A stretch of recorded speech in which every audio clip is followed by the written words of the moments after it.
Back ناظرین, break سے واپس آ چکے ہیں, اور بریک سے واپس آنے کے بعد سب سے پہلے میں ایک بات کرنا چاہوں گی. عثمان بٹ صاحب ہمارے ساتھ موجود ہیں, موٹیویشنل اسپیکر ہیں وہ. ان سے میں یہ پوچھنا چاہوں گی کہ قائد اعظم محمد علی جناح کی زندگی سے ہمیں کیا سبق ملتا ہے, اور آج کل کے جو نوجوان ہیں, نوجوان نسل ہے, کس طرح سے ان کی پیروی کرنی چاہیے, یا ان کے ہوتا ہے نا کہ مطلب اگر ہم مسلمان ہیں تو ہمیں حضور پاک صلی اللہ علیہ وسلم کی زندگی کے متعلق چلنا چاہیے, ہم ان کی زندگی ان کو ہی ان کے فالوورز ہیں ہم. تو اسی طرح سے قائد اعظم محمد علی جناح نے پاکستان بنانے کے لیے کتنی جدوجہد کی ہے, کتنی قربانیاں دی ہیں, اور ان کی زندگی سے ہمیں کیا سبق حاصل ہوتا ہے اور ہمیں کس طرح سے چلنا چاہیے ان کے اکارڈنگلی. تو یہ ہم پوچھیں گے. موٹیویشنل اسپیکر ہمارے ساتھ موجود ہیں عثمان بٹ صاحب, وہ ہمیں جواب دیں گے اس بات کا. آپ بھی انجوائے کریں, نغمے بھی سنتے رہیں ساتھ ساتھ, اور اگر جوائن کرنا چاہیں تو جوائن بھی کر سکتے ہیں. کال کریں, اسکرین پہ نمبر موجود ہے 0213589021. جی سر.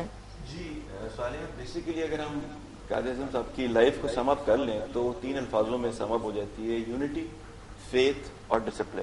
بالکل. یونٹی یعنی کہ اتحاد, فیتھ یعنی کہ آپ کا بلیف کسی چیز کے اوپر, کسی مشن کے اوپر کہ یس یہ ہو سکتا ہے اور میں کر کے دکھاؤں گا, اور ڈسپلن کی کسی اصول, کسی قانون, کسی قاعدے کے اندر رہ کے میں نے کرنا ہے. جی.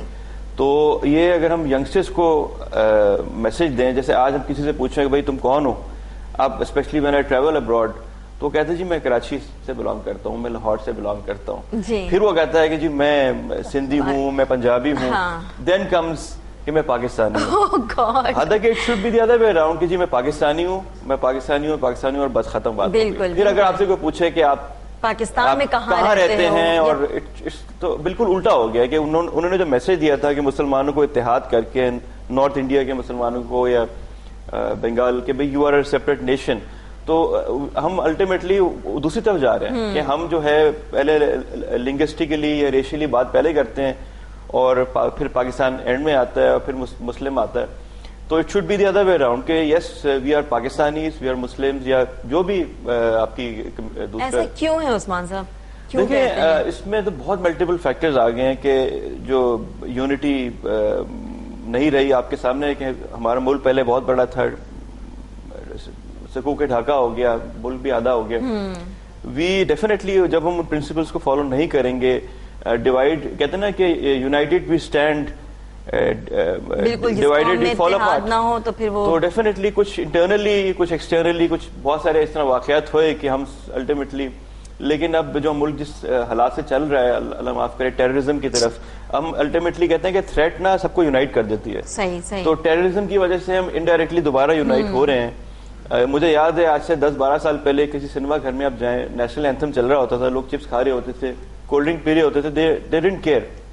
اب نیشنل اینتھم کا آتا ہے تو میں نے تو نوٹ کیا, میں کل ہی سنیما میں گیا, سب کھڑے ہوئے تھے. صحیح. تو یہ ایک sense of unity, sense of patriotism دوبارہ سے ہو رہی جاگ آ گئی ہے, لیکن اس کو اور بہتر ہونا چاہیے. We are Pakistanis first. اتحاد بہت زیادہ ضروری ہے, کیونکہ آپ ایک چھوٹی سی مثال لے لینا, جس گھر میں اتحاد نہ ہو جو پھر آپ وہ گھر مطلب کس طرح سے بکھر جاتا ہے. گھر پہ اگر بھائی بہن ہے یا پھر شادی ہوتی ہے جب, تو بہو ہیں آج کل ماشاءاللہ یو نو ویری کیا کہنا چاہ رہی ہوں میں جی, یہ میڈ ویڈ ساری صحیح کہہ رہی ہیں, بالکل آپ صحیح کہہ رہی ہیں. تو جس طرح سر نے کہا یہ بھی صحیح کہہ رہے ہیں کہ اتحاد جو بہت ضروری ہے. جس گھر میں اتحاد نہ ہو, چھوٹی سی ایک مثال لیتے ہیں صرف ایک گھر کی, تو یہ تو پوری قوم کی بات ہے, تو وہ گھر بھی گھر سا جاتا ہے. اگر کوئی ایک ایسی بہو آ گئی جن کو الگ رہنا ہے, سیپریٹ رہنا ہے, گھر پہ لڑائی جھگڑے ہیں, کیونکہ یہ آج کل ہو رہا ہے, ہر گھر کی یہ کہانی ہے. کتنا ساس بہو کے جھگڑے, کبھی ساس بھی کبھی بہو تھی کے بعد کہانی گھر گھر کی بھی آیا تھا نا, تو یہ بھی ویسے کہ ہر گھر کی کہانی ہے, الگ رہنا ہے. اب مطلب کوئی ایک مطلب ہوتا ہے نا کہ بڑا بیٹا اور بڑی بہو اگر الگ ہو گئی, آپ کا پورا جو خاندان ہے, پوری فیملی بکھر جاتی ہے. پھر وہ چھوٹوں کی شادی ہوتی ہے, وہ بھی ان کو فالو کر رہے ہوتے ہیں. پھر وہ کہتے ہیں کہ ماں آپ نے تو ان کو منع نہیں کیا, تو ہمیں کیوں. اب ایٹ دا اینڈ ہوتا کیا ہے کہ ماں باپ جو ہے بوڑھے, جنہوں نے اتنی مشکلات کا سب کچھ سامنا کرتے ہوئے بچوں کی پرورش, پڑھائی لکھائی, ایچ اینڈ ایوری تھنگ سب کچھ کرتے ہیں, اینڈ میں وہ بیچارے اکیلے رہ جاتے ہیں گھر پہ. بالکل, مطلب جس ٹائم ان کو ضرورت ہے اپنے بچوں کی, جن کے لیے انہوں نے اتنی محنت کی, اتنی قربانیاں دی ہیں, تو جس ٹائم ان کو ضرورت ہوتی ہے اس ٹائم وہ سارے اپنے الگ الگ فیملیز میں مصروف رہتے ہیں, گھومنے پھرنے اپنے بیوی بچوں کے ساتھ. ان کی اپنی وہ اپنے آپ کو جو ینگسٹر ہے وہ جسٹیفائی کرتے ہیں کہ آپ نے کیا کیا, آپ نے کیا کیا ہے, آپ کی ضرورت ہے, یو آر نو ویئر. وہ آپ کے منہ پہ کہتے ہیں بچے جو آپ کو دیکھے مطلب پیرنٹس کو میرے ہاں یہ دور آ گیا ہے، یہ دور آ گیا ہے. آپ نے کیا کیا ہمارے لیے، آپ نے، تو آپ حیران ہوتے ہیں کہ یہ جنریشن کیا کہہ رہی ہے، یا دے آر مور ایجوکیٹڈ. یہی ہو جب آپ سکتا ہے اتنے سے تھے، اتنے سے آپ کو اتنا بڑا کر دیا کہ آپ اپنے ماں باپ کے سامنے زبان چلا رہے ہو، تو ہم نے تو یہ کر دیا نا کہ اب آپ کے اندر اتنی ہمت آ گئی ہے. دیکھیں ہمارے بانیوں نے میسج ہمیں کچھ دیا اور ہم بالکل ایسے لگ رہا ہے کہ جیسے پہ جا رہے ہیں. اس کا الٹا جو افیکٹ ہے کہ یونٹی کی بات انہوں نے کی، فیتھ کی بات کی کہ آپ کا بلیف ہونا ہے کسی چیز پہ. آج کل ہمارے ینگسٹرز مطلب ہاف ہارٹیڈ ہوتے ہیں، مطلب دل برداشتہ ہو جاتے ہیں کہ زیادہ اس پہ پرسو نہیں کرتے. آپ نے میڈیسن کرنی ہے، جو بھی آپ کا ایم ہے لائف کا، اگر وہ تھوڑا سا جھٹکا ملا، ٹیمپرری ڈیفیٹ جس کو کہتے ہیں، وہ اس پہ وہ ہاف ہارٹیڈ ہو جاتے ہیں. چلو یار میں لائن چینج کر لوں. بھائی اس میں اور ایفرٹ کرو، میک یور. آپ نے بینکنگ کرنی ہے، آپ نے میوزک میں کرنا ہے، آپ نے ڈاکٹر بننا ہے. اگر آپ کو دیکھیں لائف میں اگر جھٹکے نہیں لگیں گے تو وہ لائف ہی کیا. تھوڑا سا آپ کو اس میں you have to move ahead کہ یس مجھے جھٹکا ملا ہے، مجھے اس سے کیا سیکھنا چاہیے. ہاں کہتے ہیں نا کہ گر کے انسان سنبھل جاتا ہے. تو ہم ہمارے یہاں سے گر کے سنبھلنا نہیں چاہتے، وہ کہتے ہیں گر گئے چلو جی کسی اور ہم گرے نہیں، ہم تو تھوڑے سے چھوٹے سے کھڈے میں گرے نا، اب ہم پہاڑ کے اوپر سے گریں گے نیچے، کیونکہ اب تو گر چکے ہیں. مطلب ہوتا ہے نا کہ سدھرنا نہیں چاہتے ہیں. اور اس کو لاسٹ جو ان کا سلوگن ہے دیٹ از ڈسپلن، کہ آپ نے ایک لائف کو ڈسپلن طریقے سے گزارنا ہے. صحیح. آئی ریمبر، میں کھل کے تو نہیں کہنا چاہتا لیکن سینئر کانگریس پولیٹیشین کے کچھ پرسنل ڈاکیومنٹس قائد اعظم صاحب کے پاس آ گئے تھے جس کو وہ مس یوز کر سکتے تھے اپنے ایڈوانٹیج کے لیے. تو ان کو کہا بھی گیا کہ اس کو یوز کر لو، اس سے بہت بدنامی ہوگی دوسرے پولیٹیشین کی اور ہم زیادہ اسٹرانگ ہو جائیں گے. تو اس سے پالیٹکس الگ جگہ، لیکن یہ معاملہ پرسنل ہے. This should not be. اور آج کل ہمارے آپ دیکھیں سیاستدان، کسی کی کوئی پرسنل انفارمیشن مل جائے، کسی کی ڈیورس ہو گئی، کسی کا یہ ہو گیا،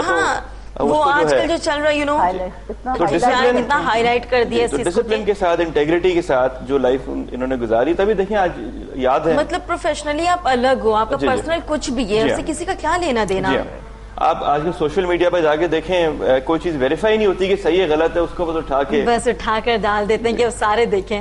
تو انفارچونیٹلی جو ہمارے لیڈرز جن تمام کے آپ نے نام لیے، انہوں نے کہا کچھ ہے اور ہم گراؤنڈ ریئلٹی میں کچھ اور کر رہے ہیں. پھر ہم کہتے ہیں ہمارے ساتھ ایسا کیوں ہو رہا ہے. بھائی اگر آپ کچھ بوئیں گے کڑوا پھل کے بیچ، تو پھر آپ کہتے ہیں میٹھا پھل کیوں نہیں آ رہا. سرسوں بیچ کے ہم سیب تو نہیں کاٹ سکتے نا. تو ڈیفینیٹلی تو جو what you sow you will reap. تو ہم ایز اے نیشن جو بو رہے ہیں اور پھر ہم کہہ رہے ہیں کہ پھل ویسا کیوں نہیں آ رہا. جیسے اس سے مجھے ایک چیز یاد آ گئی، میری ماما کہتی ہیں، محاورہ دیتی ہیں ہمیشہ کہ اگر املی کے درخت لگاؤ گے نا تو وہ املی ہی نکلے گا بعد میں. پودا کے جس چیز کے لیے آپ لگاؤ گے، یہ نہیں کہ وہ آپ کو آم نہیں ملنے والا، اس سے املی سے املی ملے گی. تو یہی ٹائم ہے کہ ہم صحیح پودا لگائیں. چلیں جو ہونا تو ہو گیا، لیکن اگر فیوچر کے لیے ہم چاہ رہے ہیں تو یہ انہی پرنسپلز کو فالو کریں، یونٹی، فیتھ، ڈسپلن. اینڈ آپ دیکھیے گا، یقین کیجیے گا، اس قوم میں اتنا پوٹینشیل ہے. میں ایک فورن بینک میں تھا پہلے جی، تو انڈیا سے ہمارے جو برانچز تھی بامبے سے اور ادھر سے لوگ، وہاں کے لوگ یہاں پر آتے تھے مختلف کانفرنسز میں لیڈرشپ کے. وہ تو مجھے پھر کہا جاتا تھا کہ ان کو شہر گھمائیں.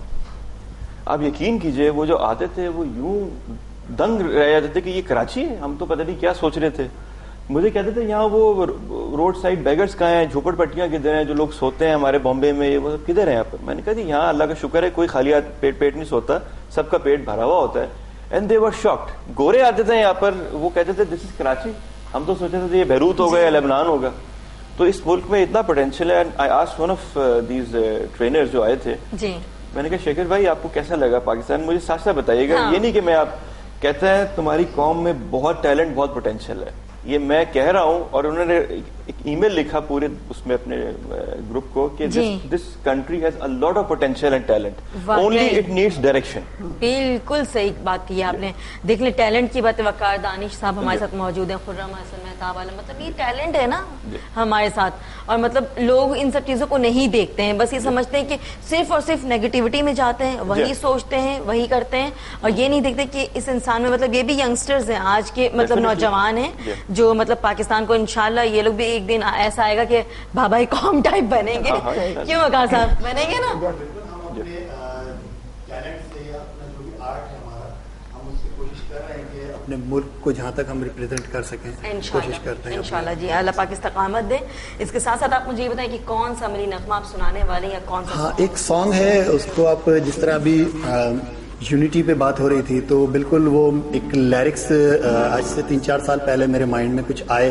وہ سانگ ہمارا اپنا ہی ہے, ہمارے بینڈ کا, سائیں کا. تو اس کے میں نے لیرکس لکھے. خرم حسن نے اس کی کمپوزیشن کی. ہی از اے ویری بریلینٹ گٹارسٹ.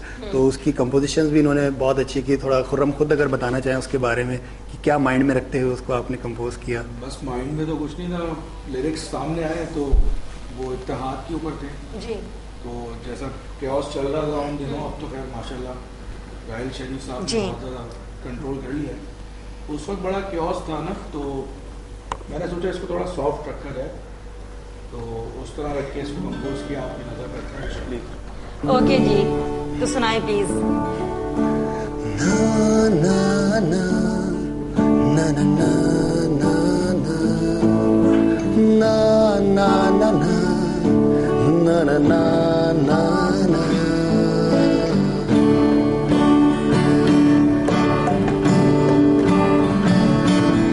ہم رہے سنگ صدا ہے دعا رب سے, نہ کبھی ہوں جدا ہے دعا رب سے.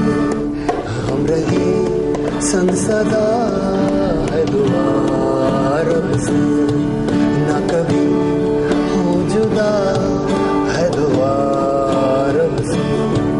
خوشیاں بانٹ لیں, سب غم بھلا دیں, آؤ اس جہاں کو ہم پیار سکھا دیں.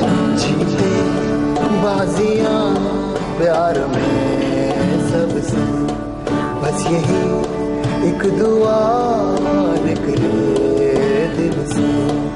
دنیا کی نظروں سے تم کو میں چھپا لوں, آؤ اپنے دل میں تم کو میں بسا لوں.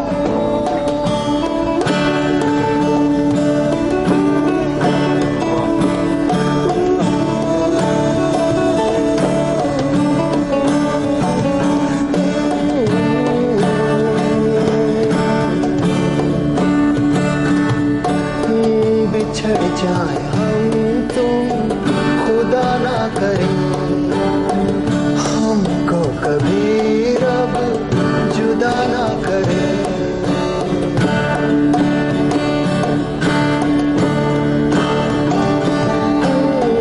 بچھڑ جائے ہم تم خدا نہ کرے, ہم کو کبھی رب جدا نہ کرے. فضائے ہوائے ہنسی وادیاں, چاند سورج زمین یہ ستارے یہاں رہے پیار میں سپنے اپنے. بس یہی ایک دعا نکلے دل سے, دنیا کی نظروں سے تم کو میں چھپا لوں, آؤ اپنے دل میں تم کو میں بسا لوں.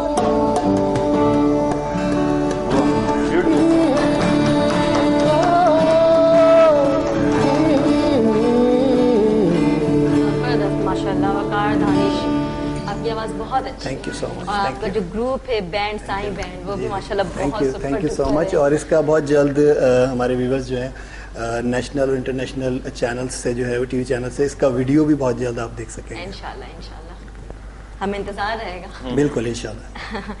جی اچھا جی, درانی غنی صاحبہ, آپ مجھے ایک بات بتائیں. آپ بتا رہی تھی قائد اعظم کی 14 نکات کے بارے میں, تو ہم اس سے پھر بریک پہ چلے گئے. بریک سے آنے کے بعد پھر ہم اپنے نغمے کی دھن وغیرہ کی طرف چلے گئے. اور ایسا ہوتا ہے نا کہ جب دھن نغمے انسان سن رہا ہو تو بس کھوس آ جاتا ہے. تو قائد اعظم نے وہ 14 نکات 1929 کے اندر میں پریزنٹ کیے تھے. نہرو نے رپورٹ پیش کی تھی 1928 کے اندر میں نا.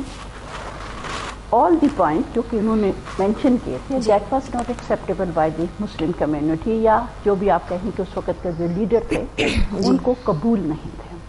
قائد اعظم نے اس کے جواب کے اندر